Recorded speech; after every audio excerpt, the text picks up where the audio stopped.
Edited by Martin Halliwell and Nick Witham, the collection Reframing 1968, American Politics, Protest and Identity offers a volume of essays exploring the social and cultural currents that contributed to the making of a defining year in an iconic decade. The volume's robust investigation of the socio-economic dimensions of power and protest complicates and enhances our understanding of 1968, as a unique and contested moment in U.S. and global history, writes Jeff Roquen, Reframing 1968, American Politics, Protest and Identity. Martin Halliwell and Nick Witham, eds. Edinburgh University Press, 2018. Find this book, it was a spectacle never before witnessed in U.S. political history. In the tense days leading up to the 1968 Democratic National Convention, wave after wave of politically active youth poured into the city. They came by the hundreds and the thousands. As the idealistic and energized flocks gathered in the streets of Chicago to protest the U.S. war effort in Vietnam and demand an immediate military withdrawal, Major Richard J. Daley, a seasoned machine politician, would brook no dissent.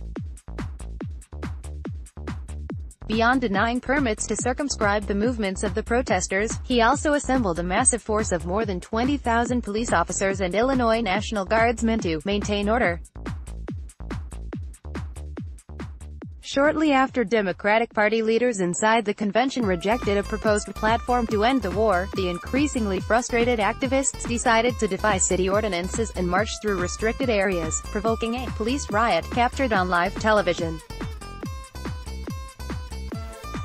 As demonstrators chanted, "The whole world is watching," Americans from coast to coast processed images of young people being kicked, punched, clubbed, dragged on cement and sprayed with mace by authorities. Were these scenes of progressive change and revolution, or disorder and anarchy? Unlike the other years in the tumultuous 1960s, 1968 continues to be regarded as a long, 12-month defining moment for the U.S. In Reframing 1968, American Politics, Protest and Identity, editors Martin Halliwell and Nick Witham offer a percipient volume of essays exploring the social and cultural cross-currents in the making of an iconic year and decade. The opening chapter, The New Left, The American Impress by Doug Rossino in Part 1 of the book Politics of Protests, supplies readers with a well-written, requisite overview of the rise of anti-establishment coalitions and their far-reaching impact on U.S. society, by rejecting the economic determinism of orthodox Marxism and focusing on both eliminating racial segregation and reducing the power of the military-industrial complex. Through the introduction of democratic checks and balances, the Students for a Democratic Society (SDS) and the Student Nonviolent Coordinating Committee (SNCC) mobilized a significant portion of the young baby boomer generation to wage direct action campaigns against institutionalized racism and the Vietnam War. In March 1968, the SDS faction at Columbia University in New York created a cause célèbre and exemplified its dual political strategy by occupying several campus buildings to protest both the affiliation between Columbia and a think tank associated with the Department of Defense as well as the impoverishment of the African American community in Morningside Heights in Harlem. Although the students prevailed, their disruptive approach to politics alienated many of the general public. Chapter 3, The Irony of Protests, Vietnam and the Path to Permanent War, by Andrew Preston, presents a near-perfect complement to Rossino's analysis. In the weeks after President Lyndon Johnson announced his decision not to seek re-election on the 31st of March, the assassinations of anti-war and civil rights leader Martin Luther King Jr. on the 4th of April and presidential candidate Robert F. Kennedy on the 6th of June stalled the momentum of the New Left. At the same time, however, Preston astutely acknowledges the unintended, long-term consequence, or irony, for the Vietnam War protests. Rather than ending U.S. military involvement in Southeast Asia, the anti-war chorus ultimately served to placate public opinion by transferring combat operations to the Army of the Republic of Vietnam, ARVN, thereby reducing U.S. ground forces and combat deaths while simultaneously enabling the expansion of aerial bombing campaigns on North Vietnam. Despite the new tack in warfighting, air power failed to save South Vietnam. When Saigon surrendered to Hanoi on the 30th of April, 1975, the internecine conflict finally ended after 2 decades of war, and the United States suffered declines in its international prestige and credibility. Image credit, I'm a Man, mural designed by Marcellus Lovelace, Memphis, Tennessee, USA, showing sanitation workers' protest march on the 28th of March 1968, originally captured by photographer Richard L. Copley, XLNCC by SAW 4.0, in Part 2, Spaces of Protests, 2 accomplished essays, On Fire, The City and American Protest in 1968 by Daniel Matlin and Centering the Yard, Student Protest on Campus in 1968 by Stephen M. Bradley, examine how grassroots organizing effectively challenged the institutions of power and privilege.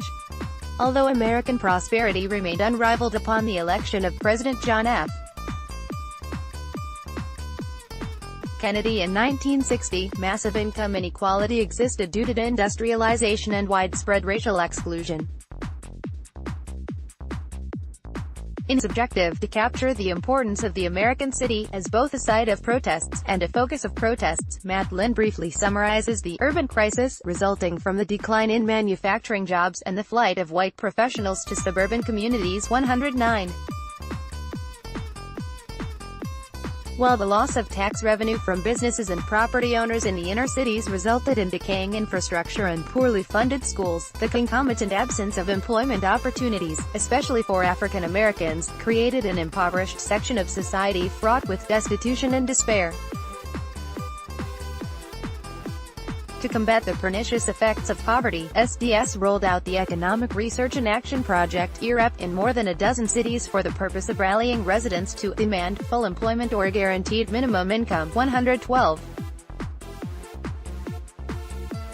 Through years of hardship and race riots in Harlem, New York, 1964, Watts, Los Angeles, 1965, Newark, 1967, and Detroit, 1967, ERAP attained some success in calling attention to the plight of the poor and securing economic aid programs.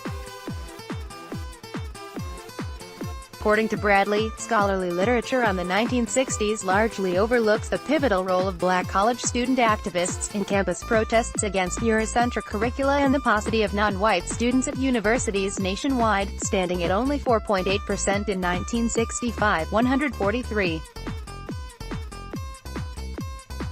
In his compelling chapter, The Leadership Exerted by Young, Black, College-Educated Students in Alliance with White College Activists at San Francisco State, Yale, Northwestern, Duke University, the University of Alabama, Howard University and Pembroke College not only opened the doors to increasing admissions for minorities, but also literally altered the course of history. Consequent to their demands, institutions of higher learning inaugurated Black Studies programs to rethink Western civilization from the perspective of slavery and oppression. During the Black Studies movement, BSM, female and Latino college students simultaneously pressured administrators to design women's studies and ethnic studies classes and departments to deconstruct the patriarchal norms of society and reflect the full diversity of U.S. life. Of the 12 articles in the collection, Part 3, Identities and Protest, brings together 4 salient and substantive critiques on the intersectionality of race, class and gender. In 1968, end of the Civil Rights Era, Stephen Tuck extends the timeline of the Civil Rights period to include several critical legal, political and organizational victories into the 1970s.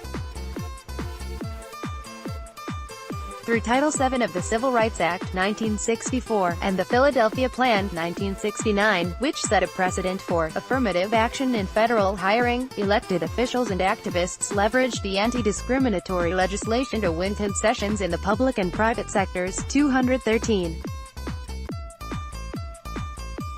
as black residents of the District of Columbia banded together to obtain their fair share of jobs on the new metro train system in 1970, African-American mayors in cities across America recruited minority candidates into a plethora of civil service positions. When Congress enacted the Public Works Employment Act (PWEA), requiring the government to set aside 10% of federal contracts for minority business enterprises 7 years later, it was a crowning achievement after years of struggle. 214. Many high school and college history textbooks trace the birth of the modern LGBT movement to the Stonewall riots in response to the intimidation tactics employed by NYC police at the Stonewall Inn in June to July 1969. Readers of Gay Liberation and the Spirit of '68 by Simon Hall, however, will likely be persuaded to regard events in the previous year as equally foundational. 5 weeks after staging a rally at Independence Hall in Philadelphia for gay rights on the 4th of July 1968, the North American Conference of Homophile Organizations (NACHO), pronounced NICO, convened in Chicago to promote a homosexual Bill of Rights, stipulating that private consensual sex between persons over the age of consent shall not be an offense, and a person's sexual orientation or practice should not affect his eligibility for employment. 228. From Los Angeles to New York City, members of NACHO and their supporters chanted, "Gay is good," and marched for dignity and equality, emboldening LGBT people to stand up for their rights and thus setting the stage for Stonewall.